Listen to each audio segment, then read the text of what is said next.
بسم الله الرحمن الرحیم. بعد حمد بر خداوند و صلوات بر رسول علیه السلام. سلام علیکم دوستان عزیز. حدیث ششم را از کتاب شرح الاربعین النوویه، شرح 40 حدیث انشاءالله به شما میخوانیم. عن ابي عبد الله النعمان بن بشير رضي الله عنه قال سمعت رسول الله صلى الله عليه وسلم يقول إن الحلال بين وإن الحرام بين. از ابو عبدالله این کنیهشان است، نعمان بن بشیر. این صحابی بزرگوار الله تعالی ازشان راضی باشد که گفتن رسول اکرم علیه السلام را شنیدم که می گفتند در حقیقت حلال بیان است، آشکار است، روشن است، واضح است، و حرام هم همچنین آشکار است، واضح و روشن است. و بینهما امور مشتبهات لا یعلمهن کثیر من الناس.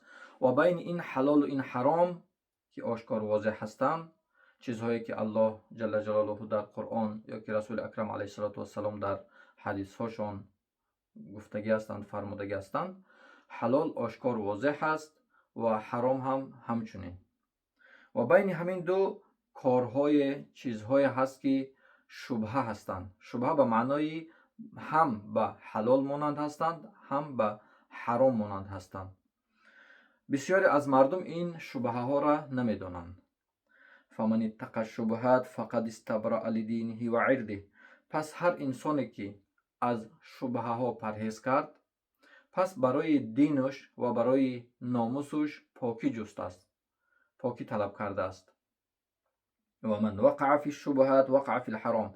پس هر انسانی که در شبهه واقع شد، گرفتار شد، در حقیقت که وای انسان در حرام گرفتار می شود، واقع می شود. كالراعي يرعى حول الحمى يوشك ان يرتع فيه.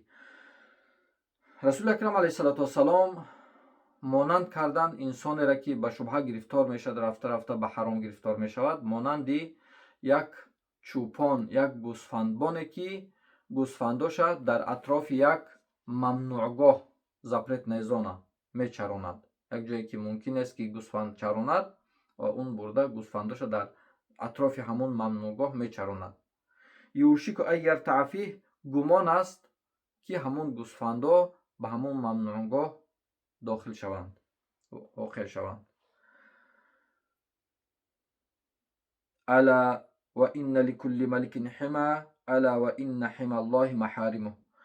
پس گفتند آگاه باشید. الا در عربی حرف تنبیه است، حرف آگاهی. آگاه باشید گفتند که هر یک پادشاه به خود ممنوعگاه دارد، یک جای دارد که دیگرها ممکن است که در اونجا نزدیک شوند. رئیس های جمهورها، وزیرها، همه این چیز دارند. الا و ان حمى الله محارمه. آگاه باشید گفتند که ممنوعگاه خداوند این حرام کرده های خداوند است، اون چیزی که الله جل جلاله حرام کرده است اونها است. الا و ان فی الجسد مضغه اذا صلحت صلح الجسد كله. گفتن آگاه باشید در حقیقت در جسد انسان یک گوشت پاره هست. اگر همین گوشت پاره صلاح شد، به صلاح آمد، اصلاح شد، درست شد، تمام جسد انسان اصلاح می شود، درست می شود. و اذا فسدت فسد الجسد كله الا و هی القلب. گفتن اگر همون گوشت پاره که در جسد وجود دارد اگر فساد شد، ویران شد، تباه شد، رسوا شد، تمام جسد انسان رسوا و فساد و تباه می شود، بیکار می شود. گفتن آگاه باشید که همون گوشت پاره قلب است، قلب انسان است. رواه البخاری و مسلم. این روایت امام بخاری و مسلم است. خب رسول اکرم علیه السلام برای ما بهترین غمخوار بودند که هر یک چیزی که برای فایده ما است، چی در دینمون، چی در دنیامون، چی برای آخرتمون، برای ما خبر دادند، در حدیث ها گفتند. بعد از اینکه در قرآن چیزهایی که مقصد برای بنده ها ممکن است، چیزهایی که ممکن نیست، از خوردن ها، از آشامیدن ها، از تمام معاملات داد و گرفت های مالی، تمام چیزهایی که در دین ما، در دنیای ما، در آخرت ما برای ما فایده آور است، الله جل جلاله در قرآن ذکر کردند، پیامبر علیه السلام در حدیث ها ذکر کردند. و باید ما با اون چیزهایی که در میان این دو حرام و حلال، در میان این دو به نام شبهه وجود داره، باید به اینها نزدیک نشویم. وقتی که ما سال 2007 در شهر دمشق سوریه میخوندیم، در اونجا یک مسلخ میگن، جایی که مرغ میکشن، کارخانه کلون است که در اونجا، فابریکه کلون که در اونجا مرغ میکشن. رفتیم به خاطر کار کردن. در اونجا دیدیم که هر یک مرغ وقتی که تسمه اون آویزان کردگی است در تسمه میارد اپرات، هر یک که اون وقتی کشتن یک نفر ایستاده بسم الله میگه و نفر دیگر گردنش میگیره، هر یک مرغ. در اونجا دیگر یگان ترس نداشتیم، شبهه نداشتیم که این مرغ از این دکان، از این مغازه خریده بخوریم یا نه. وقتی که ما در اروپا قرار داریم، در امریکا قرار داریم، در روسیه قرار داریم، دانیم که اکثر گوشت ها شبهه است، گرچند که بسیار گوشت ها در تمغه حلال میزنن. با این ما باید گرفتار نشیم، فریفته نشیم که این 100% حلال است و ما باید بخوریم. نه، وقتی که ما شبهه ها داده شدیم، فرزندای ما به شبهه گرفتار شدن، آسته آسته رفته به حرام گرفتار میشیم. وقتی حالی میبینیم که در کشور ما از مغولستان، منگولیا گوشت میآید، از هندوستان گوشت گاوی وحشی میآید، جاموس، از بلاروسیا گوشت وارد میکنن، از کشورهای امریکا و کانادا گوشتهای مرغ اکرشکا وارد میکنن. فکر نکنیم که همه اینها 100% حلال است. باید خودمونه و اهل و عائله و فرزندامونه از گوشتهای حرام یا که گوشتهای شبهناک که در هر جا خیلی زیاد و پهن گشته است باید آگاه کنیم. به خاطر اینکه وقتی که انسان حرام خورد، وقتی که شبهه را اهمیت نداد، آهسته آهسته چنانه که در حدیث الان ذکر کردیم که در حرام واقع شد، بعد از شبهه دیگر انسان دعاش قبول نمیشه، دیگر انسان یعنی عملهاش حبطه میشه. به خاطری که رسول اکرم علیه السلام در دیگر حدیث گفتن که کل جسد نبت من الحرام و فالنار اولی به، او کما قال رسول الله صلی الله علیه وسلم، گفتن هر یک جسم، هر یک جسدی که از حرام نشو و نما میگیره، غذا میگیره، آتش برای اون جسد سوزاندن اولاتر است، بهتر است. در دیگر حدیث که ذکرش در حدیث های آینده میآید انشاءالله، ما فقط کوتاه جای همون اساسش میگیم. رسول اکرم علیه السلام بعد از اینکه آیات های را ذکر کردن گفتن که ثم ذکر الرجل یطیل السفر اشعث اغبر یمد یدیه الى السماء یا رب یا رب. یک مرد را ذکر کردن که در یک راه سفر، راهش به یک روایت راه حج بود، راه الله بود که میرفت با مشقت و با صد رنج عذاب، که در اون راه مویهای سرش از زیادی چنگ و خاک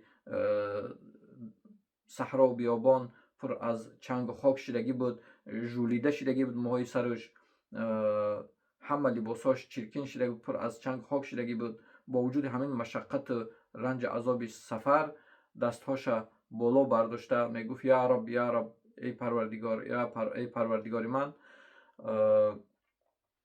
هم هر دعایی که میکرد میگه دعاش قبول نمیشید. به خاطر چی؟ به خاطر که میگه ملبسه حرام، لباسش حرام بود، از حرام بود، و مطعمه حرام و مشربه حرام، خوردنش از حرام بود، نوشیدنش از حرام بود، و غذی بالحرام، از حرام غذا گرفته بود. پس میگه فانا یستجاب لذلک، پس چه خیلی این انسان دعاش قبول شود. به خاطر همین فریفته هر نمود خصوصا گوشت ها نشویم، به خاطری که گوشت یک غذای هست در بین جامعه که به خود چقدر احکام های خاص داره. در فقه یعنی یک فقه خیلی موسع، یعنی که کشاده زیاد هست برای گوشت ها، که هزار نمود مسئله ها، سوال ها میاد برای گوشت، که اگر این ذبح، وقتی ذبح کردن نام الله از یاد انسان ذبح کننده بسم الله گفتن از یادش فراموش چی میشه؟ اگر یک انسان مجوسی گاو بکشد، مال بکشد، ذبح کنه چی میشه؟ اگر یک بت پرست بکشه چی میشه؟ اگر یک نصرانی به بسم الله بکشه چی میشه؟ در خلاصه خیلی مسئله های وسیع است درباره گوشت. گوشت کدام حیوان خوردن ممکن، کدام حیوان خوردن ممکنه، در کدام حالت خوردن ممکن، در کدام حالت نه. یعنی همه اینها صید کردن، شکار کردن حیوان به خود یک فقه یعنی خیلی وسیع است که در کتاب های فقه میگذره. خیلی مسئله های نازک داره. بخاطر همین مسئله خصوصا گوشت و مسئله های که الان برآمده است در زمان معاصر، دادگیری های مالی با مانند تجارت هایی که در اینترنت کرده میشه، تجارت های اینترنتی، خرید و فروش اینترنتی، این هم در این داخل این هم شبهه ها وجود دارد. اگر انسان وقتی که داد و گرفت مالی میکنه در اینترنت یا غیر اینترنت، وقتی که نمیداند که کدامش حرام است و کدامش حلال، رفته رفته در حرام البته گرفتار می شود. وقتی که شخصانی که در اینترنت داد و گرفت های مالی میکنند در تجارت های اینترنتی آنلاینی، باید این مسئله را خوب بآموزند تا که در شبهه گرفتار نشوند، در حرام واقع نشوند. الله ذوالجلال ما و شما را، فرزندای ما و شما را از در شبهه ها رفتن و در حرام واقع شدن، گرفتار شدن توفیق دهد که گرفتار نشویم در حرام ها، در شبهه ها. از حلال خوردن، از حلال پوشیدن و به حلال عمل کردن هر یکی ما و شما را نصیب و روزی گردانده باشد. السلام علیکم و رحمت الله و برکاته.